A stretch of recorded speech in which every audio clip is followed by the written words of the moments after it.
Misal mau dijeda pencet. Assalamualaikum warahmatullahi wabarakatuh.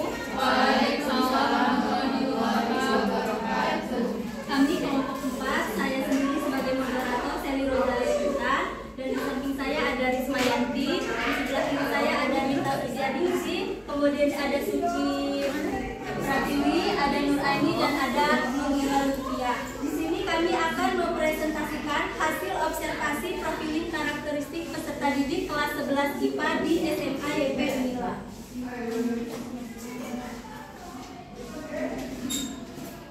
Baiklah, hasil observasi profiling karakteristik peserta didik yang kami observasi ada 12, yaitu yang pertama suku, budaya kelas, status sosial ekonomi, minat belajar, kemampuan awal, gaya belajar, motivasi belajar, perkembangan emosi, sosial, moral, dan spiritual, motorik, dan kognitif peserta didik. Baiklah, pertama kelas yang kami observasi yaitu kelas 11 IPA 2, 3, 4, 5, 6, dan 7. Dapat dilihat. Nah, kemudian hasil observasi mengenai suku karakteristik peserta didik. Pendidik dalam melakukan proses pembelajaran perlu memperhatikan jenis suku apa saja yang ada di dalam kelas, karena data berbagai etnis sangatlah penting. Di dalam kelas ada berbagai macam etnis atau suku peserta didik. Dapat dilihat dari hasil angket yang kami berikan kepada kelas 11 bahwa untuk yang bertanda biru ya, di sini ada 39% yang bersuku Lampung, kemudian yang tandanya orange atau merah ini suku Jawa, kemudian yang warna kuning ada 10% suku Sunda, kemudian yang selain suku Lampung, Jawa, dan Sunda itu ada 13%. Kemudian yang kedua yang kami observasi yaitu budaya kelas. Nah, dari hasil pengamatan, yang pertama, peserta didik dan pendidik sudah melakukan tata tertib, di mana pada masuk sekolah tepat jam 7:10 sudah masuk sekolah dan pulang sekolahnya jam 15:25 waktu Indonesia Barat. Kemudian peserta didik sebagian sudah menerapkan 3S, senyum, sapa, salam di kelas. Terlihat dari hasil observasi kami, peserta didik itu ketuanya selalu menyiapkan kelas dulu sebelum memulai pembelajaran, mengucapkan salam kepada gurunya ketika gurunya sudah memasuki kelas. Kemudian peserta didik juga sebagian sudah berperilaku baik. Hal ini terlihat mereka menghormati kami sebagai calon guru mahasiswa PPL ketika memasuki kelas. Kemudian peserta didik belum sepenuhnya menerapkan 5P, proyek pembuatan profil pelajar Pancasila, pada kelas 11 karena mereka masih menggunakan Kurtilas. Kemudian ini ada dokumentasi budaya kelasnya, ini ada 11 IPA 5 ya. Ini nggak bisa diedit. Kemudian sosial ekonomi akan dijelaskan oleh Risma Yanti. Nah, selanjutnya bagian sosial ekonomi, peserta didik dengan bervariasi status sosial saling berinteraksi dan melakukan proses pembelajaran di kelas. Nah, di kelas maupun di luar kelas. Perbedaan ini hendaknya tidak menjadi penghambat proses pembelajaran, namun tidak dipungkiri kadang dijumpai status sosial ekonomi yang menjadi penghambat peserta didik untuk belajar. Sebagai pendidik dituntut untuk mampu bersikap adil dan tidak mendiskriminatif. Nah, berdasarkan pengamatan dan angket yang kami sebar, untuk status sosial ekonomi peserta di kelas 11 rata-rata ada di kalangan menengah ke atas. Bisa dilihat di bagian anketnya, kami memberikan pertanyaan, yaitu berapa uang saku Anda ke sekolah? Nah, yang paling bisa menjawab yaitu 30.000 dengan persentasinya 27%, dan untuk uang saku 10.000 yaitu sebesar 9,1%, dan 20.000 yaitu 17%, dan ya, kurang dari 50.000 yaitu 23%. Nah, selain itu juga kami bertanya kendaraan apa yang Anda gunakan untuk bersekolah, yaitu sebagian besar menjawab menggunakan sepeda motor. Selanjutnya minat belajar. Minat belajar peserta didik tidaklah sama. Ada peserta didik yang minat belajarnya tinggi dan ada pula sebaliknya yaitu minat belajarnya rendah.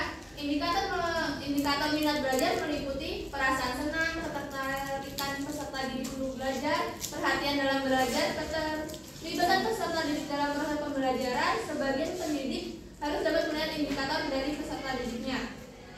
Untuk angket minat belajar bisa untuk sampel minat belajar kami melakukan observasi dengan membagikan angket, yaitu dengan hasil 58% setuju mengikuti pembelajaran biologi. Kemudian akan dijelaskan oleh Rita Setianingsih. Baik, di sini adalah kemampuan awal dari hasil pengamatan kami. Yang pertama itu untuk kemampuan awal itu kita mengamati tentang kesiapan belajar peserta didik, dilihat dari ketika guru selalu memberikan apresiasi kepada peserta didik untuk mengulang materi sebelumnya dan akan melanjutkan ke materi berikutnya. Hal ini untuk bertujuan untuk menyiapkan kesiapan belajar di awal peserta didik. Kemudian yang kedua yaitu dapat dilihat dari hasil ulangan ujian harian peserta didik. Ini ya, bisa dilihat. Untuk sampelnya mengambil dari 11 IPA 2. Kemudian gaya belajar. Gaya belajar sesuai yang kami amati itu ada 3 ya yang digunakan di dalam kelas 11 IPA, yaitu gaya belajar visual, auditor, dan kinestetik. Kemudian yang kita bisa dilihat di persentase diagramnya, untuk yang auditory ini sebanyak 38,2 yang setuju, kemudian yang visual 54 dan kinestetik 50. Peserta didik memperhatikan dengan sesama penjelasan guru, mendengarkan dengan instruksi dengan baik dan cermat, mencari referensi di internet, perlu tidak lanjut untuk mengetahui dengan cermat tentang gaya belajar mereka di kelas. Kemudian motivasi belajar akan dijelaskan oleh Suci. Motivasi belajar intrinsik adalah motivasi yang berasal dari diri siswa sendiri untuk belajar. Motivasi ini dipengaruhi oleh keinginan siswa untuk mencapai suatu tujuan tertentu. Misalnya berprestasi, masuk sekolah favorit, masuk perguruan tinggi favorit, membanggakan orang tua, dan sebagainya. Motivasi belajar ekstrinsik adalah motivasi yang berasal dari luar, misalnya lingkungan. Contoh motivasi ekstrinsik adalah iming-iming hadiah dari orang tua jika berprestasi, mengikuti saran atau nasihat dari guru, dan sebagainya.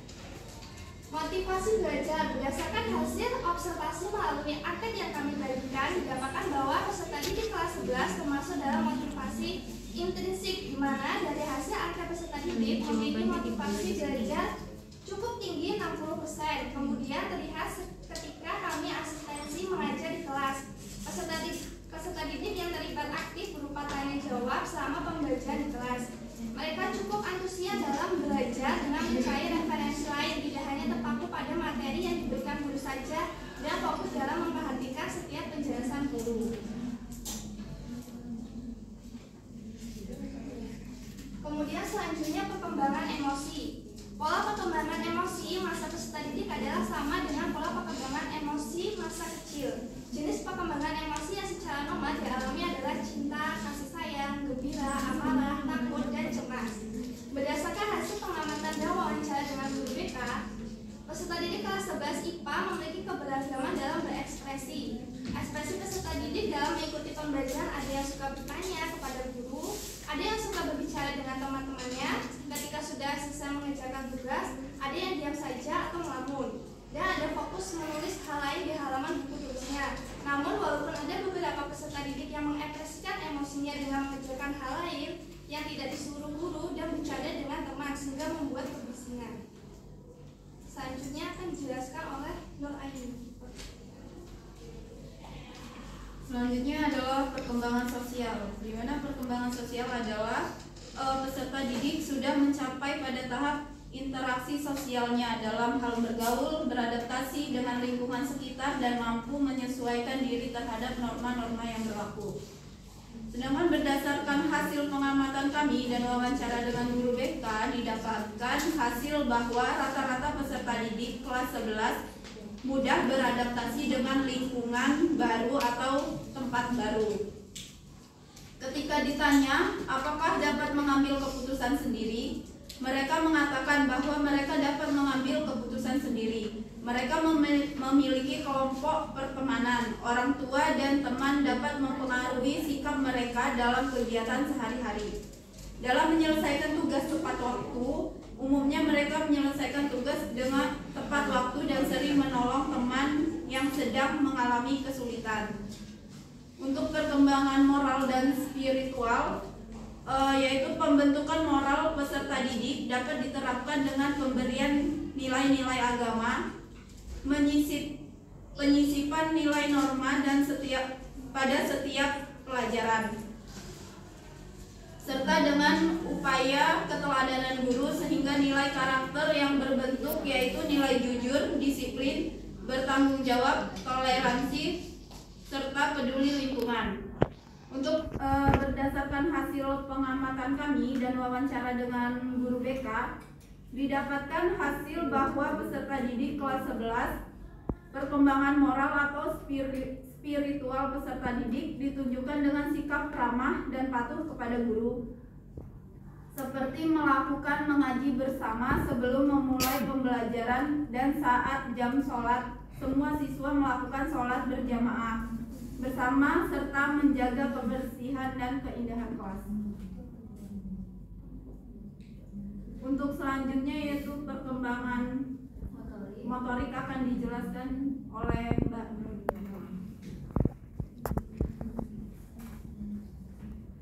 Baiklah, untuk perkembangan motorik pada peserta didik di sini, keterampilan motorik ini terjadi apabila peserta didik itu sudah matang perkembangan sistem saraf otak dan juga ototnya. Dalam hal ini keterampilan motorik terbagi menjadi dua, ada motorik halus dan motorik kasar.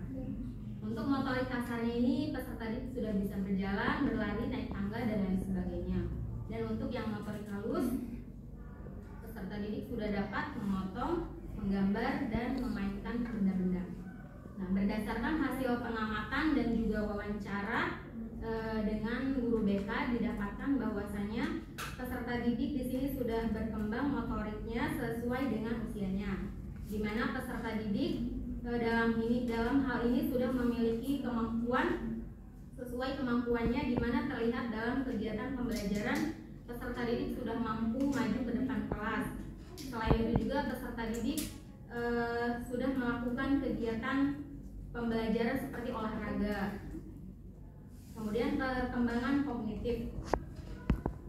Pada tahap ini anak sekolah sudah mampu memecahkan masalah hingga memiliki keberanian untuk dapat mengajukan pertanyaan dan juga tanggapan pada kelas mereka. Berdasarkan hasil pengamatan kami di sini pada kelas 11 IPA 7, di mana peserta didik dapat mengerjakan uji kompetensi pada materi sistem respirasi manusia di LKS.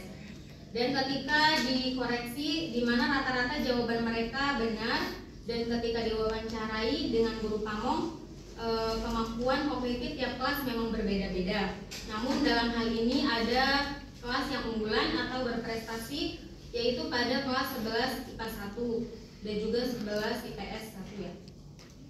Kemudian kami juga mendapatkan perkembangan kognitif pada peserta didik kelas 11 IPA 2, di mana perkembangan kognitifnya sudah bagus dilihat dari nilai UH-nya seperti yang telah ditampilkan. Kemudian peserta didik juga sudah berkembang dan memiliki kemampuan sesuai dengan kemampuannya masing-masing. Ini perkembangan. Terima kasih, itu saja yang dapat kami jelaskan. Mungkin ada pertanyaan dari teman-teman semua. Ya. Dari kelompok 3 itu menanyakan untuk survei angket pada gaya belajar itu angketnya pertanyaannya seperti apa? Apakah di situ ada kayak pertanyaan yang mengarah ke misalnya ke gaya belajar auditori atau visual, atau langsung aja kayak saya belajar gayanya audio visual, itu murid memilih seperti itu? Terima kasih. Berapa siswa? Ada, kalau satu kelas ada 32, tapi kami mengobservasi sesuai yang guru kami udah bagi Bu, kayak misal Risma megang IPA 4, saya megang IPA 7. Jadi kami mengobservasi hasil yang kami presentasikan ini secara keseluruhan kelas 11. Oh, jadi totalnya Ada yang mengisi angket itu 110 Bu. Karena nggak semua kondisi, jadi kami secara random gitu Bu. ya di scoring berapa? Jadi nanti kerugian ya kalau ayah random nanti menentukan strategi kan setiap kelas itu berbeda kan, ya kan? Jadi begini Bu, kami sebelumnya sudah melakukan membagikan angket kepada masing-masing kelas. Jadi kami sudah ada data kami Bu. Misal Risma sudah punya data kelas gaya belajar kelas IPA 4 seperti apa, saya juga udah ada. Jadi kami sudah menyiapkan nanti pas membuat RPP sesuai kelas yang kami ambil. Oke, ya itu maksudnya. Iya. Ini secara yang buat Masih dipresentasikan. banyak kesulitan menentukan strategi apa Iya. yang ada dengan profilnya kan? Iya. Iya. Oke. Dan bisa Kemudian untuk pertanyaan Mbak Natasha, tadi Mbak Natasha bertanya gaya belajarnya apakah kami menanyakan visual, kinestetik, audio gitu ya. Kami akan yang kami presentasikan ini hanya sampel ya, tapi kami menanyakannya itu banyak. Oh, jadi ada Ada pertanyaannya. mau dilihat enggak? Iya, boleh. Ada di halaman di PPT kami ini kami melampirkan anketnya ya, linknya. Karena kalau di